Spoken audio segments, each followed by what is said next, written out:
Hello everyone, my name is Martin Bialas, I'm a member of Atavism team, and today I will present you player character plugin. So let's start.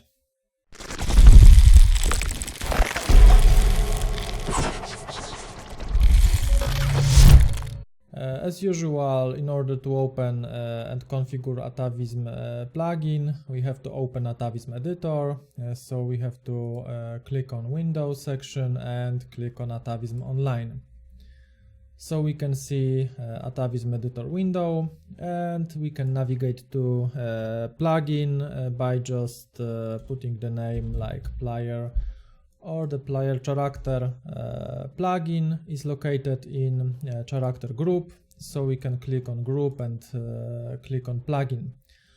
So basically, player character plugin is responsible for definition of our player templates.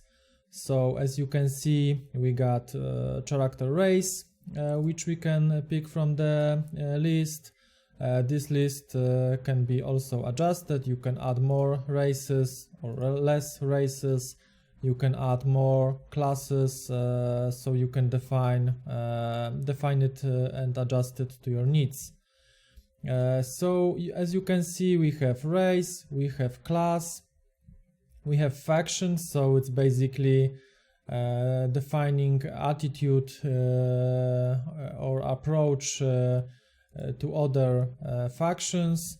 For example, we can say that we got humans which will be friendly with other races, like with other factions like dwarves or elves, but they will be enemies with orcs or giants and such. So you can define it.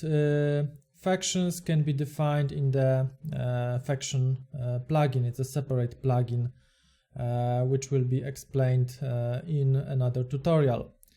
Then we got instance. So for each character template you can define a starting location, and for that starting location we can set instance. So each race, each class even can have different starting location, different instance, which can be defined in instance plugin. You can drag the game object from the instance, like let's say this one, and Atavism editor will take coordinates or a game object location from that game object, which you will just basically drag here. And orientation, it's basically for angle in y-axis. Then we got respawn location. So it's similar it's similar to spawn location, but it's responsible for respawn. So the first one will be used when the player of this template will be spawned for the first time in the game, and second, this one will be used only if you are not using graveyard system, which was explained in instance objects plugin overview. So you can see the video, and you can check the video and see how to configure that graveyard system. And if you are using the normal or most common system for respawn your players, so for example you want to just bind to some location, like interacting with some obelisk or shrine or portal, and when the player will die he will be teleported to that bind location, instead of using graveyard system, when the player will be in that case teleported to the nearest graveyard for that faction. So this section is for respawn location, so the same as previous one. You can define instance, you can drag the game object, and also location coordinates will be taken from that game object. Then we got starting stats, and here is starting level and auto attack ability. Ability can be defined in the ability plugin, so you can define any ability. It can be damage, it can be heal, whatever you want. And then we have attributes for this template. So for the race and class, we can define different attributes. For example, we can imagine that humans can be more balanced class or race, and for example, human and warrior will have warrior for human will have higher defense stats, different defense attributes, and lower magic resistance, while for example mage can have higher magic resistance and lower physical resistance, higher intelligence and lower strength, or something like that. So you can adjust it.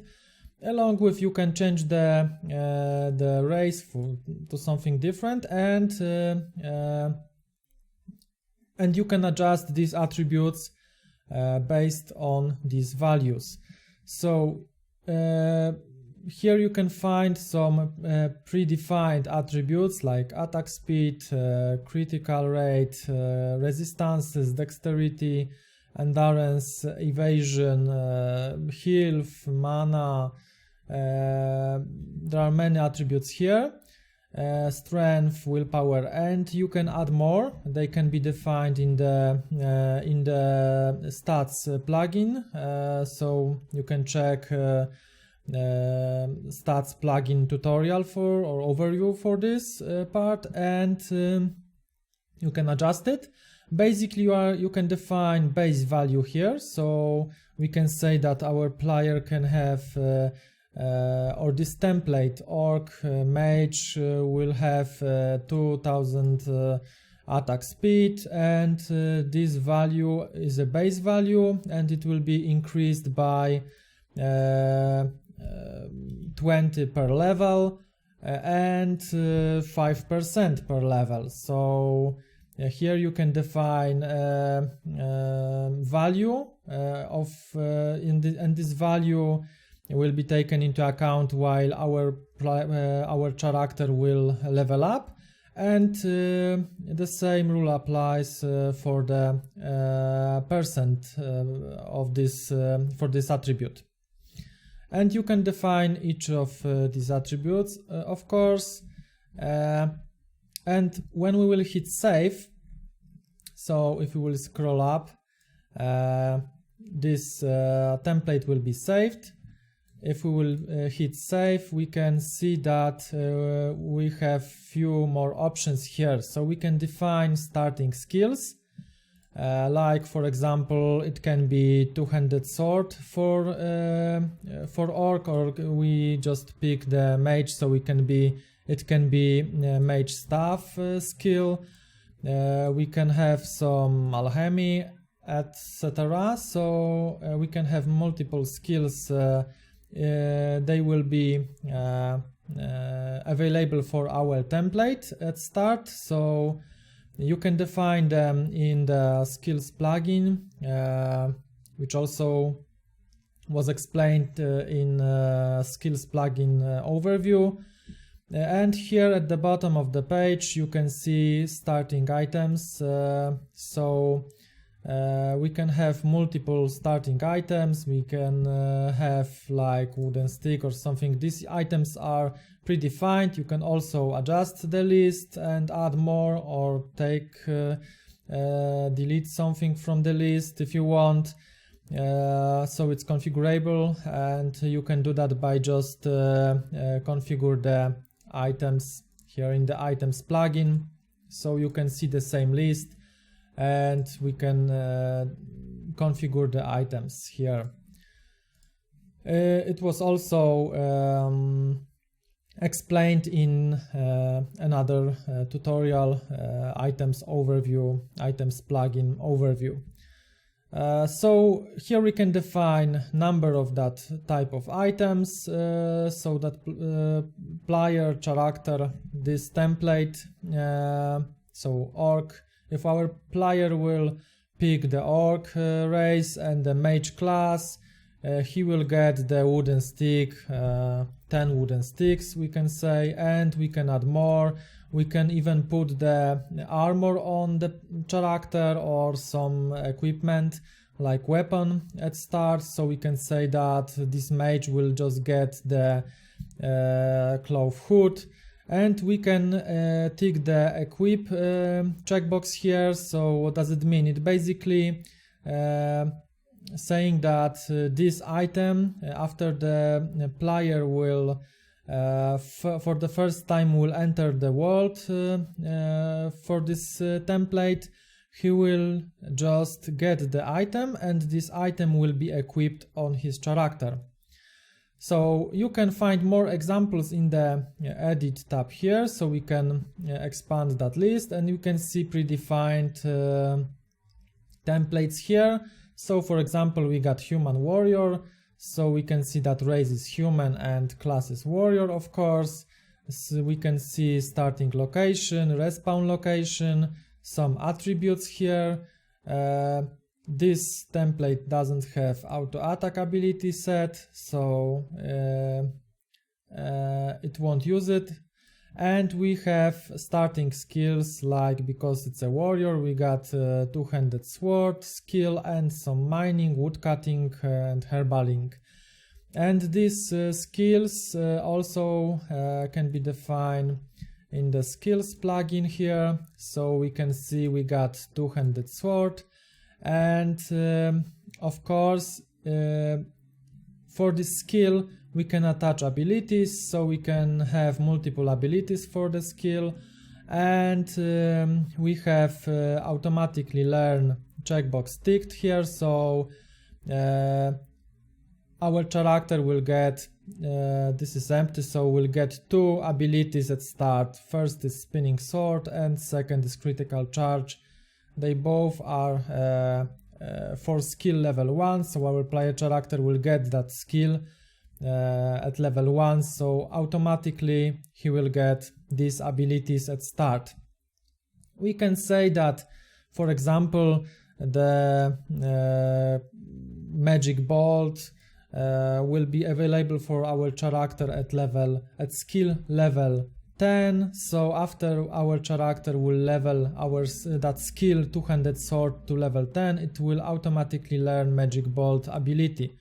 It can be automatically learned or not, so in this case we can use, if we will untick that, we can use, for example, ability book in order to learn that ability. So our character will have to get that skill level anyway, but after that he will be able to learn that ability through some item like ability book instead of automatically learn.